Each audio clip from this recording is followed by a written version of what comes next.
Hello everyone, कैसे हैं आप लोग। मैं लेके आया हूँ डेली करंट अफेयर क्वेश्चंस जो कि हैं 10-11 अप्रैल के।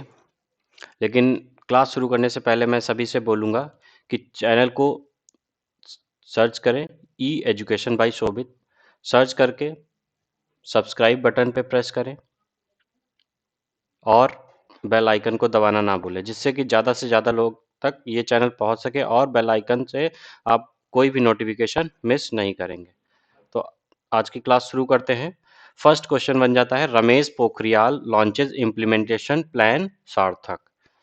तो क्वेश्चन ऐसे बन जाता है कि who launches implementation of plan सार्थक। तो ये बन जाएगा रमेश पोखरियाल, जो कि क्या है, एजुकेशन मिनिस्टर है।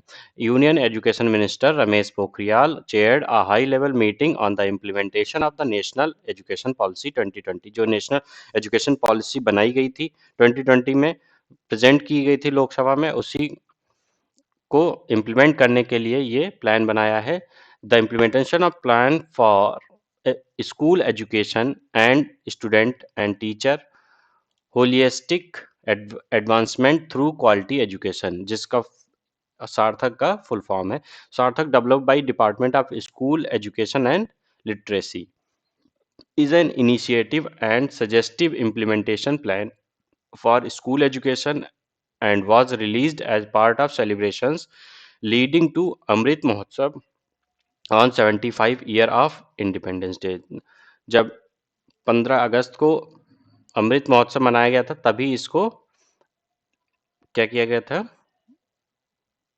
रिलीज किया गया था। The plan keep in mind the concurrent nature of education and abundance education and adheres to spirit of federalism. State and union territories are given the flexibility to adopt this plan with local contextualization and also modify it as per their need and requirement। ये plan जो बनाया है, इसको state और जो भी अपना union territory है वो अपने ही हिसाब से थोड़ा सा चेंज मॉडिफाई कर सकते हैं, चेंज नहीं बोलेंगे, मॉडिफाई कर सकते हैं as per requirement. Next question पे आ जाते हैं। Singapore become first country to ratify mega free trade agreement RCEP. Singapore rectified the regional comprehensive economic partnership agreement, the world largest free trade agreement, lead by China। कौन lead करता है? China lead करती है। In doing so Singapore become the first among 15 participant country to ratify री RCEP, regional comprehensive economic partnership. The RCEP must first to be ratified by at least 6 Asian and 3 non-Asian member states to come into effect. Once implemented, RCEP would be world's largest free trade agreement, covering around one third of world's population and about 30% of world's economy। RCEP is a multinational trade pact। क्या है ये? Multinational trade pact है, comprising 10 Asian economic as well Australia, China, Japan, New Zealand and South Korea भी इस ASEAN economics में आती हैं। और the RCEP sign by 15 participating countries in November 2020 में इसको साइन किया गया था और इसमें 15 पार्टिसिपेटिंग कंट्रीज थी। India had adopted opt out in 2019। India को बाहर कर दिया गया था इन 2019। अगर इसकी बात करें, सिंगापुर की अगर बात करें, तो करेंसी यहाँ पे सिंगापुर डॉलर चलती, कैपिटल यहाँ पे सिंगापुर ही है और PM ऑफ सिंगापुर है Lee Hsien Loong. Next question पे आते हैं। United Arab Emirates name its first female astronaut. First female astronaut हुई हैं, उनका नाम क्या है? Next two astronaut in space programme for 10 April including the India countries first female astronaut Nora Al Matrooshi is the UAE's first female astronaut. The announcement gave no biographical information about her or her male counterpart Mohammad Al Mulla. ये next जो space programme है उसके लिए announce की गई हैं, जिसमें से फर्स्ट फीमेल एस्ट्रोनॉट हैं, तो उनका नाम क्या है? Nora Al Matrooshi. तो क्वेश्चन हमारा ये बन जाता है कि who what is the name of first female astronaut of UAE? तो हम राइट आंसर हमारा क्या बन जाएगा? Noura Al Matrooshi. Al Al Matrooshi work as engineer at the Abu Dhabi based National Petroleum Corporation Construction Corporation. ये तो मेट्रोसी है जो कहाँ पे वर्क करती है? अबू धाबी में नेशनल पेट्रोलियम कंस्ट्रक्शन कॉरपोरेशन में। और अल मुल्ला जो है serve as pilot with Dubai police and heads their training division, और उनकी ट्रेनिंग डिवीजन को हेड करते। The two are set to head the NASA Johnson space center in Houston Texas for training. और ये इन लोगों की ट्रेनिंग कहाँ पे होगी? टेक्सास में होगी। In 2019, Haza Al Mansouri became the US first astronaut. He speak a week on International Space Station. और हजा अल मंसूरी जो थे फर्स्ट यूएई एस्ट्रोनॉट थे 2019 में। और प्रेसिडेंट की बात करें तो शेख खलीफा बिन जैद अल नहयान है। कैपिटल यहाँ पे अबू धाबी है। करेंसी यहाँ पे दिरहम चलती है। नेक्स्ट क्वेश्चन पे आते हैं। ओडिशा सीएम नवीन पटनायक लॉन्चेस मास्क अभियान अगेंस्ट कोविड 19। तो इसका क्वेश्चन ऐसे बन जाता है कि हु लॉन्चेस द मास्क अभियान अगेंस्ट कोविड? तो Odisha CM Naveen Patnaik. Odisha CM Naveen Patnaik has launched 14-day mask abhiyan as part of effort prevent to spread coronavirus in view of rising cases and urged people to strictly follow the safety guidelines.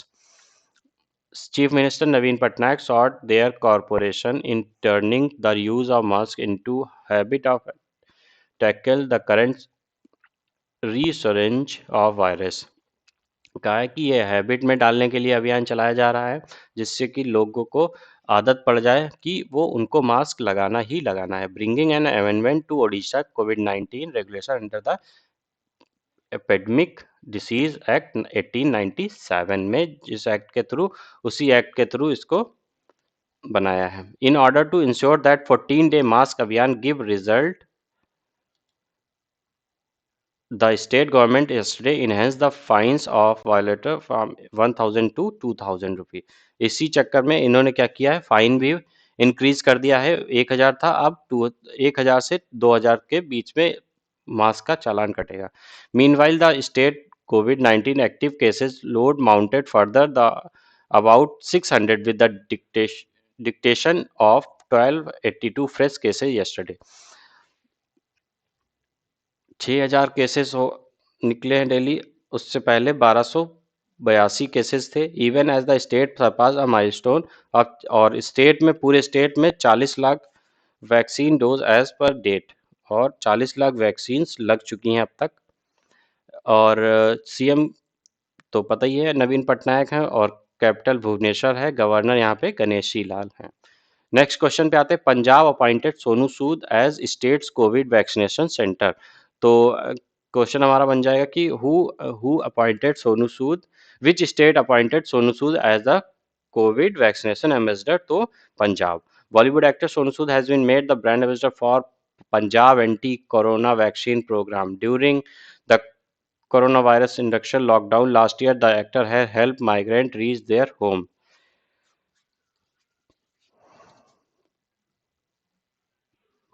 पिछली बार जब lockdown लगा था तब सोनू सूद ने काफ़ी help की थी migrant workers की, गरीब लोगों को अपने घर तक पहुंचाने के लिए। Sonu Sood catapulted to the national spotlight for feeding thousands of unprivileged human amid covid pandemic. इन्होंने काफ़ी ही ज़्यादा हेल्प की है, जो भी हेल्प के लिए बोलता था उसकी हेल्प के लिए ये पहुंच जाते थे। During the meeting with Punjab chief minister the actor presented his book I am no messiah. इन्होंने अपनी बुक भी लिख डाली, which is set capture the experience of his journey from Moga to Mumbai. Next आते हैं पंजाब के सीएम जो है कैप्टन अमरिंदर सिंह हैं, और गवर्नर वीपी सिंह बडनोरे हैं। नेक्स्ट क्वेश्चन पे आते हैं। Airtel payment bank announces reward 123 saving account. तो इस क्वेश्चन इससे बन जाएगा कि which bank announces the reward 123 saving account, तो राइट आंसर इसका बन जाएगा Airtel payment bank. It's new reward 123 saving account which provide customer with perk and reward. इसमें क्या होगा, लोगों को रिवार्ड मिलेगा, कुछ कॉइन सिस्टम भी रहेगा, कैशबैक वगैरह। The reward 123 saving account is built specifically that allow you to get access to a variety of perk when you save transactions digitally. The company claimed that newly induced saving account is designed to offer consistent value with assured reward for different type of digital transaction through out the year. जो भी digital transactions होंगे उस पे क्या मिलेगा, rewards मिलेंगे। Airtel payment bank says that the reward 123 saving account will be multiple benefit to user with annual earning up to 960 रुपए तक एनुअल इनकम उसकी हो सकती है, जो भी इस अकाउंट में सेविंग अकाउंट अपना खुलवाएगा। In addition that user will get 1% cashback when they paid 1,000 through UPI in their account. User will get maximum 10 rupees per month as per their benefit. अगर 1,000 रुपए कोई अकाउंट में ट्रांसफर करता है तो उसको 1% का कैशबैक मिलेगा, that is 10 rupees. Airtel payment bank की बात करें तो MD एंड CEO यहाँ पे नुब नुब्रता विश्वास हैं और हेडक्वार्टर न्यू दिल्ली है। और कब बनाया गया था, 2017 में, जनवरी 2017 में बनाया गया था। Academic ranking of world university 2020 publish किया है, किसने किया है, ARW ने किया है। The academic ranking the world university release by Shanghai ranking consultancy ने इसको इंडेक्स को रिलीज किया है। The Indian institute of science ISC Bangalore has got top position among the best higher education institute in India, while Calcutta University became the best varsity in the country as per the published Academy ranking of World University 2020. The Indian institute are not even top 100 list. The best education ISC Bangalore is the in the category of 501 to 600। Next question पे आते हैं, simple सा बन जाता है कि top किसने किया है, तो ISC बेंगलोर ने टॉप किया है, किसमें, एकेडमिक रैंकिंग वर्ल्ड यूनिवर्सिटीज में। India and Netherland virtual summit रही है, इसमें देखते हैं क्या क्या रहा है। PM Narendra Modi and prime minister of Netherland Mark Rutte held a virtual summit. During India and Netherlands virtual summit, the two leaders reviewed the existing bilateral engagement, जो भी पहले से bilateral agreements इनके हो रखे हैं उस पे चर्चा की, and also exchange view on further expanding and diversifying the relationship in trade and economy, world water management, agriculture sector, smart cities, science technology, health care and space के बारे में भी इन लोगों ने बात की। Apart from this the two prime minister also agreed the instituting a strategic partnership on water to further deepen the Indo-Dutch cooperation in water-related sector, upgrading the joint working group on the water to ministerial level. They also exchange They also exchange view on regional and global changes as such as climate change, counter-terrorism, and COVID-19 pandemic, and agreed to leverage the emerging convergence in new area like Indo-Pacific, resi- resilient supply chain and global digital governance। तो यहाँ पे क्या रहा है कि अपने views को exchange किया है दोनों ने, काउंटर टेररिज्म के लिए, कोविड-19 पेंडेमिक को लेके, और भी Indo Pacific resilient supply chain and global digital governance के बारे में भी बात की है। कैपिटल यहाँ पे एम्स्टरडेम है और करेंसी यहाँ पे यूरो चलती है। नेक्स्ट क्वेश्चन पे आते हैं। Indian business tycoon Yusuf Ali MA gets top civilian award in UAE। Crown Prince of Abu Dhabi Sheikh Mohammed bin Zayed Al Nahyan has honored Indian origin businessman Usufi Yusuf Ali Emma and 11 other individuals with Abu Dhabi's top civilian award for their noble and charitable contribution to the country. जो इनको charitable काफी किया है इस country के लिए, इसीलिए इनको अवार्ड दिया जा रहा है. The prestigious award was given to the mister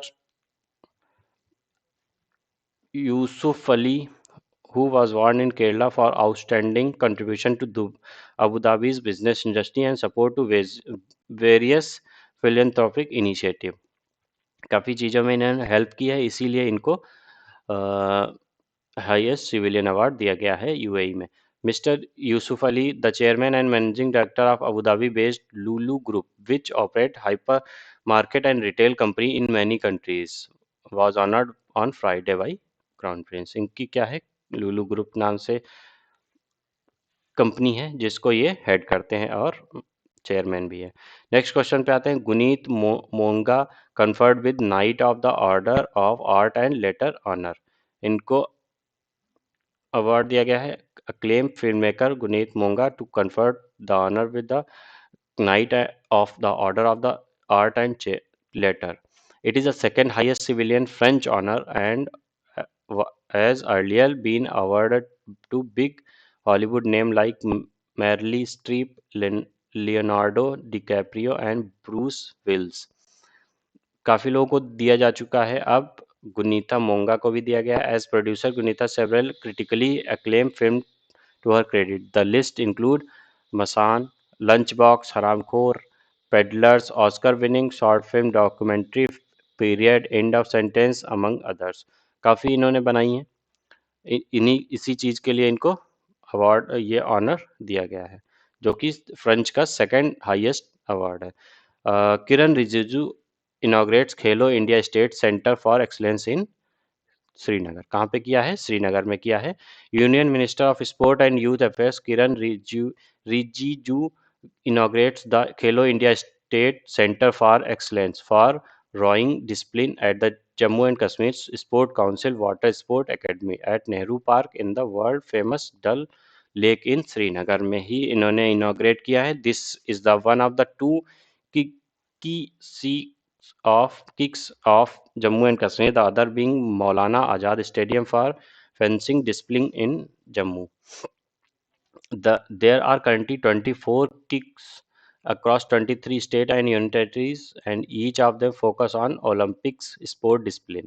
Olympics में क्वालिफाई करने के लिए यहाँ पे स्पोर्ट्स पर्सन को क्या किया जाता है, ट्रेन किया जाता है, जो कि 24 है, 23 स्टेट और यूनियन टेरिटरी मिला के, और world standard level keeping in mind big picture of getting India to excel at Olympics में इंडिया को जीत मिले, उसको लेके ही यहाँ पे प्रिपरेशन कराई जाती है स्पोर्ट्स पर्सन को. और नेशनल सेफ मदरहुड डे कब मनाया जाता है? 11 अप्रैल को मनाया जाता है. क्वेश्चन बन जाएगा when is national safe mother day celebrated? तो 11 अप्रैल हमारा राइट आंसर बन जाएगा. National safe motherhood day is an initiative of white ribbon alliance India WRAI to enforce that women must have availability and adequate access to care during pregnancy, childbirth and postnatal service. इनको pregnancy के time पे काफ़ी adequate मात्रा में इनको क्या दी जाए, care की जाए, जिससे कि इनको चाइल्ड बर्थ में और या उसके बाद में कोई प्रॉब्लम्स ना आए. The day was also mark birth anniversary of Kasturba Gandhi, the wife of father of nation Mohan Das Karamchand Gandhi. और मदर्सहुड डे क्यों मनाया जाता है? इनका कस्तूरबा गांधी जी का क्या था, बर्थ एनिवर्सरी भी होती है 11 अप्रैल को, इसीलिए उस दिन को हम क्या मनाते हैं, national safe motherhood day. At the request of WRAI, an alliance of 18 organizations, in 2003, the Government of India declared April 11 the anniversary of Kasturba Gandhi's birthday as National Motherhood. India is the first country in the world to have specially declared a national, और India क्या है, first country जहाँ पे ये motherhood day मनाया जाता है. और white ribbon alliance India was launch in 1993 में इसको लॉन्च किया गया था.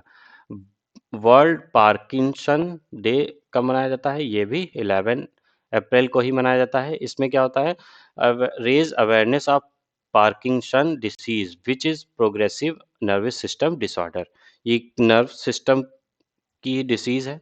The day mark the birthday of doctor James Parkinson from London who was the first person to systematically describe the 6 individual with the symptoms of Parkinson diseases। इन्होंने ही क्या किया था? इस डिसीज को अच्छे से एक्सप्लेन किया था कि कैसे इससे इसका इलाज हो सकता है, कैसे हम डॉक्टर जेम्स पार्किंसन, इसीलिए इन्हीं के नाम पे वर्ल्ड पार्किंसन डे मनाया जाता है। नेक्स्ट क्वेश्चन पे आता है, international day of human space flight observe globally on 12 April.